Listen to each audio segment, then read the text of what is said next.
Hey guys, Andy here from Mediocre Hobbies coming at you with the next 3D printing style video. Like I said, I'll be doing one based on 3D printing a week. And this is this week's one. Although it's not entirely based on 3D printing, it's based on me entering a painting competition involving a 3D printed miniature. I guess that kind of makes sense and fits the bill. I don't know. So, Station Forge is currently running a painting competition. It is actually due today, as I'm recording this right now. So I basically left it till the last minute, like any good painting entry. Now, to put it into context, I am by no means a competition painter. I just wanted to have some fun with this. I really enjoy what Station Forge do. I've been a long-time supporter of their 3D printed miniatures. I printed off a whole bunch of them, painted them up. And I thought when this came around, it would be a good excuse for me to try and make something a little special and enter it in. No idea about how I'll do. I have no qualms about winning or placing or doing anything like that. I just wanted to participate. So I hope you guys enjoy this slightly different video and yeah, enjoy. Okay, so I didn't know that I was going to be making a video on this. So actually on my Twitch streams last week, I painted up some of the figurines that are going to sit into the diorama. These are the wounded kind of Kriegsman miniatures that come from Station Forge. They're one of my favorite releases. They're so useful for kind of dead bodies on a battlefield or wound markers or fitting into dioramas. This is the actual miniature that is supposed to be involved in the painting competition. So the first thing that I'm going to do is slap some really quick base coats on this guy, get him washed, and then I can work on the base. I want the main focus of my entry to be the actual base. I know that sounds bizarre because it's a painting competition based on this miniature. And Station Forge made it very clear that all the points will pretty much go for the model and the base will basically be ignored. But like I said, I'm not going in to win. I would much rather try and create some sort of cool piece that if it sits in my room on a shelf, if people come into my hobby room, they'll ask questions about it. And it's not just going to look like another nicely painted kind of Commissar miniature sitting on my shelf.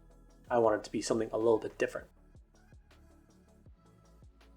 I do love the Grim Guard sculpts that Station Forge have done. They're basically a version of Krieg. I think they are the best alternate Krieg miniatures on the market. And it was actually these sculpts that got me involved with Station Forge in the first place and had me sign up to their Patreon so that I could get their sculpts a couple of times a month, to be honest. They release a lot of cool stuff. I do recommend you check out Station Forge. This is not a sponsored video. They are in no way, shape, or form asking me to make this video or asking me that, but I will put links below if you want to click on them and check them out, because I do think they're one of the better 3D print file suppliers on the market these days. So like I said, this guy's just getting some basic base coats thrown on, some blacks, some browns, some blue, silvers for his armor, tan color for his ankle wraps and his gas mask, that kind of thing. Nothing crazy. Then we're just going to throw a quick wash on him. The bit that I'm really excited to do, like I said, is work on this base.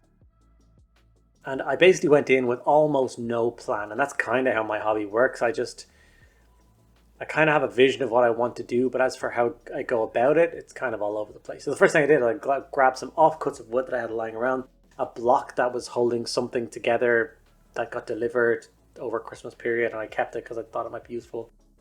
Two really thin pieces of chipboard, and I basically just made this plinty framey thing, which is nice and neat and tidy.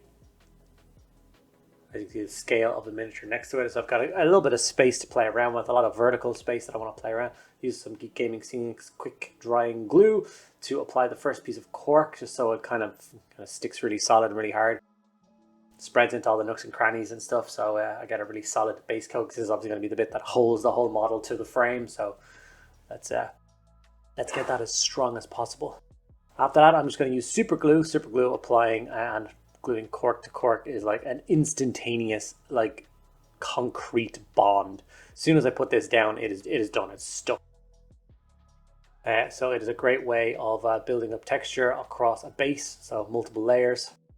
And it's really easy to pluck. So as you put this here, it overlaps a little bit too much on the right.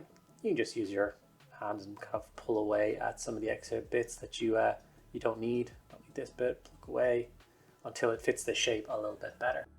I've used cork in so many different builds, bases, and all sorts of other things that I'm a big fan. Now I'm just going to start building the kind of side of a bunker, and I'm going to build it directly onto the back wall of the plinth thing. Once again, I didn't really have a plan for this. I just created my first cross beam, the right height, and then I'm just going to start building from here. I'm using coffee stirrer sticks. I use them a lot. I don't actually use lollipop sticks because I think they're too fat and chunky to be used in most of the kind of boards and planks and stuff you would see in the 41st millennium. Coffee stirrer would be like trying to build a fence with, I don't know, like railway sleepers or something like that. They'd be too fat, too big, whereas the coffee stirrers are really small and they work great. I like cutting even coffee stirrers right at the middle to create thinner planks. I just got to create the illusion of like the duck board look here. This is the kind of build that I'm looking for. I'm going to have the commissar standing at the top, and I'm going to have the entrance have the wounded guardsmen trying to make their way inside the bunker out of the bombardment or out of the advancing enemy, or whatever way you want to look at it. That's what I'm going to try and do. So now with all of the kind of wooden bits done, it's time to start spraying, and then we're going to add some texture. So for this, I'm going to crack open my AK wet ground diorama paste. This was very kindly sent to me by Eirehobbies, an awesome supplier of basically all your hobby needs here in Ireland. I can put a link to them below as well. I'm not an affiliate with them or anything like that. I just think they're awesome. They do next day delivery in Ireland, which I think is the best thing since sliced bread, especially me who panics sometimes about video ideas, or if I run out of something or I need something, I can just jump on their website, hit order, and the next day it is here. So for me personally, it's super exciting. For everyone else, it just feeds our hobby butterflies.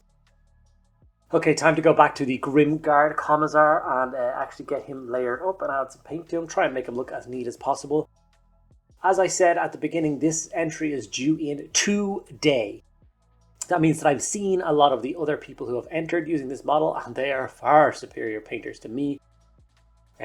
So knowing that going in, I didn't really try all that hard with the painting of the model, which I know is kind of a bizarre thing to say. I didn't try very hard to paint the model for the painting competition. But anyway,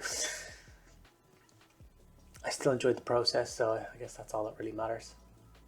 So layering up each individual bit, some black on the greatcoat, leather greatcoat, metallics, blues, browns, reds. All of these are super quick steps.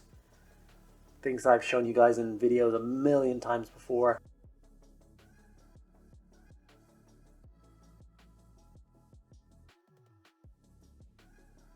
I always have that like slight reservation of sticking a miniature into a scene like this. I always feel like, what if I ever want to put them on the table to use them? Like I have a shortage of commissars or something, because I do not. But I don't have a Grimguard comm. I have to print off another one, paint them up just for the actual military force.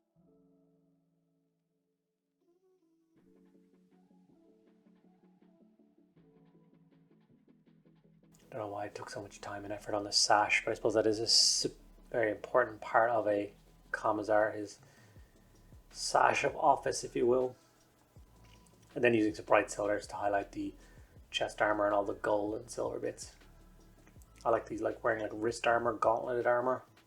No actual 40k commissar wears these, but I think they're a super nice touch. I think it looks really cool. Even the armored shoulder pads and stuff, you can tell this guy is not someone who's shy about being in the thick of the fighting, firing off round after round with his bolt pistol or drawing a saber. Okay, so with him there, I'm just going to leave him at that. I might add a little bit of more paint to him later on, but for now I'm going to go back to the diorama. First thing I'm going to do is add some wildwood contrast for all of the exposed wood. So basically that entire bunker wall. And then I'm actually going to go over with a coat of wildwood on top of each of the planks on the ground. If you've ever seen like mud with like wood in it, you can see like the decayed wood is staining the mud around it black. And that's kind of the look that I was going for. So just a quick coat of wildwood over those planks. I know the planks are completely covered in mud, but that's the idea of that. It's like seeping through. This embattlement is months, maybe years old, and they're still fighting and dying over it day after day. Don't call them the Grimguard for nothing. So this is another quick, easy step. After that, I'm just going to dry brush some Rise of Rust all over the mud and the wood parts of this. It just adds a little bit of color into it, a little bit of depth to what's going on. And then after that, we're going to go up to a bit of Longbeard Grey, so like a bony color. And do the same thing again, just add another quick highlight dry brush with that. And all we're trying to do is add like depth to the colors on the base. Like the wet mud looked magnificent, but it was just super flat brown, which I know is exactly what wet mud would look like. but it doesn't draw the eye enough or frame the models enough, I felt. So I always like to add a few quick cheeky dry brushes. Here it is with the orange, and you can just see that like disgusting muddy feel to it now. And then, like I said, we're going to go in with the bone much lighter this time and just catch the edges, especially the edges of the planks. Sorry, this is an awkward piece to film because the backdrop comes up so high, the camera doesn't know where to focus or what I'm doing. And there's no like set model on it that it can lock onto, so it doesn't know what to do. After I get the dry brushing done, I'm going to move on and do just a little bit of cheeky airbrushing, just to tidy up the backdrop and the plinth itself. So I am by no means very good at airbrushing, but I showed off some like kind of rough pictures of this thing, and people gave me suggestions of what the backdrop should be, and I should add just a splice of color into it and something a little bit grim. So I just broke out the airbrush and picked up some weird turquoisey colors. I used the Army Painter Air paints for this, and I just copied their triad of kind of turquoisey blues and just followed it in.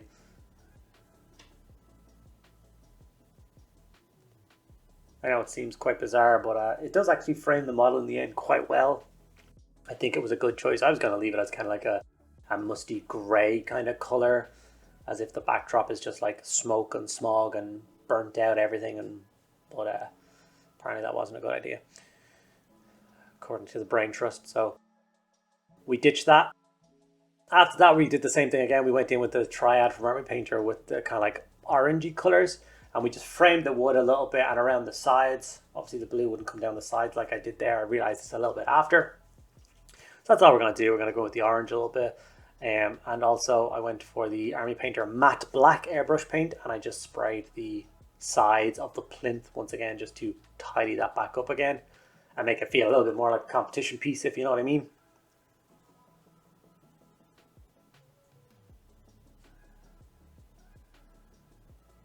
I was actually having airbrush problems. My airbrush was leaking somewhere from my compressor. Whether that's a dead compressor or not, I'm not 100% sure. I will investigate later on. See if I need to order up a new one, which would be a pain. But it does happen. Okay, I put all of the models in place. You can see the little bit of orange that I did around them. And then the last thing I did to add just a little bit of more color is I added some weathering powders in and around the fallen soldiers, in between the planks, against all the wood, basically where dust and dirt and debris would build up on this board. And this is just colors to add a little bit more kind of flavor to the piece. So I used a dark brown, and then I jumped up to a sandy yellow as well, and I added that in. And then last but not least, I added some blood for the blood god on the wounded soldiers, one that's basically been completely carved in half by an explosion, and some guy who's had his feet blown off. And as you can see, they're valiantly like reaching out to the soldier, pulling the wounded guy inside, asking for his help. He may come back out and get them. He may just consider them to be lost causes. Who knows? But the comments are overlooking the grim realization of this horrid war. And this is my finished piece for Station Forge. I know it's not a work of art. I know it's not amazing, but I'm quite pleased with it. So I hope you guys are as well. Okay, guys, and there we have it. We have a diorama style thing, a loyal commissar watching his beleaguered and battered soldiers being pulled back into the bunkers after a horrible defeat. I hope you enjoyed the video. I know it was something a little different. Let me know in the comments below what you actually thought about the video, if you thought it was useful or fun or funny or just a waste of time. I'd like to know so I can plan future videos more appropriately. If you did enjoy the video, make sure you give it a like. I just want to say a huge thank you to all of my current Patreon supporters. You guys are absolutely amazing. You keep the lights on, the cameras rolling.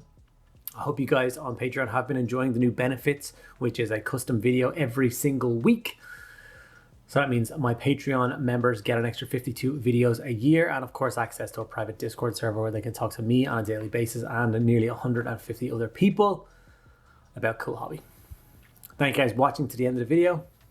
I'll see you in the next one.